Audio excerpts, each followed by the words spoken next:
Les milieux humides sont des écosystèmes d'origine naturelle ou anthropique qui se distinguent par la présence d'eau de façon permanente ou temporaire. Il existe 4 types de milieux humides: les étangs, les marais, les marécages et les tourbières. Un étang est un terrain recouvert d'eau dont le niveau d'eau est inférieur à 2 mètres à la période de l'année où le niveau d'eau atteint son point le plus bas et dont le couvert de végétation fait moins de 25% de sa superficie. Un marais est une surface de terrain inondée de façon permanente ou temporaire et dominée par la végétation herbacée. Les arbres et les arbustes occupent moins du quart de la superficie. Lorsqu'une telle surface est recouverte de plus du quart par des arbres et des arbustes, il s'agit d'un marécage. Finalement, la tourbière est caractérisée par la présence d'une couche de tourbe résultant de l'accumulation de matière organique de plus de 30 cm. Elle peut être ouverte et non boisée ou boisée.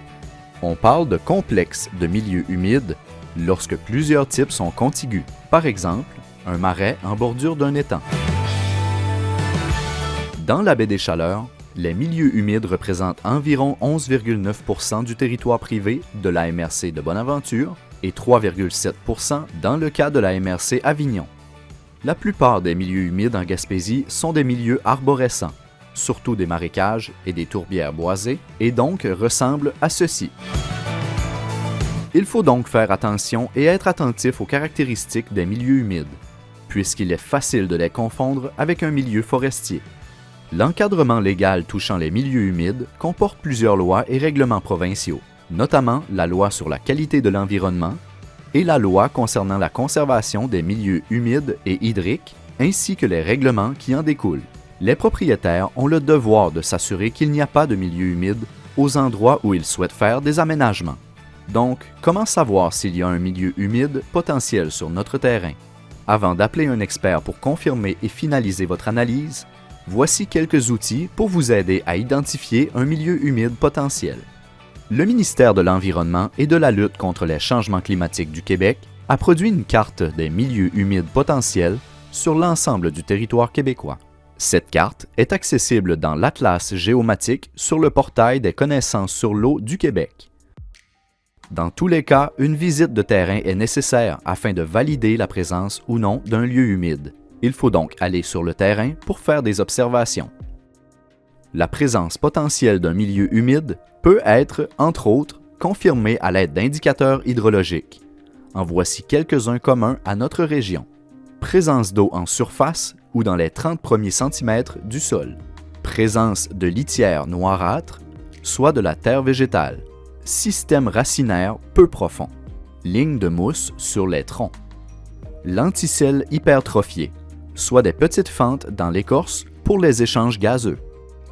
Les milieux humides sont dominés par des espèces végétales hygrophiles, c'est-à-dire des espèces ayant développé des stratégies particulières pour arriver à croître en sol inondé.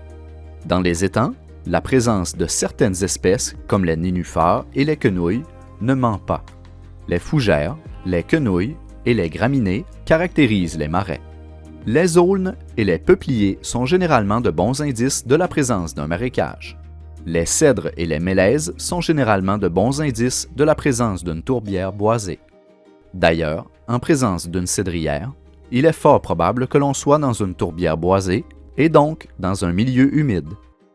Les milieux humides ont des sols dont la chimie et l'apparence sont nettement influencés par la présence d'eau. Les sols sont dits hydromorphes et peuvent être de type minéral ou organique.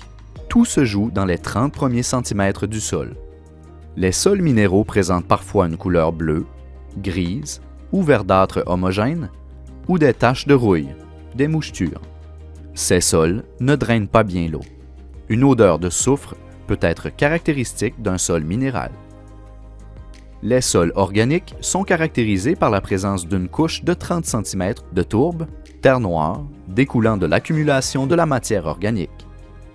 Comme on ne devient pas expert du jour au lendemain en enfilant une paire de bottes de pluie, en cas de doute, veuillez communiquer avec un biologiste expert afin de vous accompagner. Les comités ZIP et les organismes de bassins versants, qui comptent des biologistes au sein de leurs équipes, peuvent être de bonnes ressources à consulter.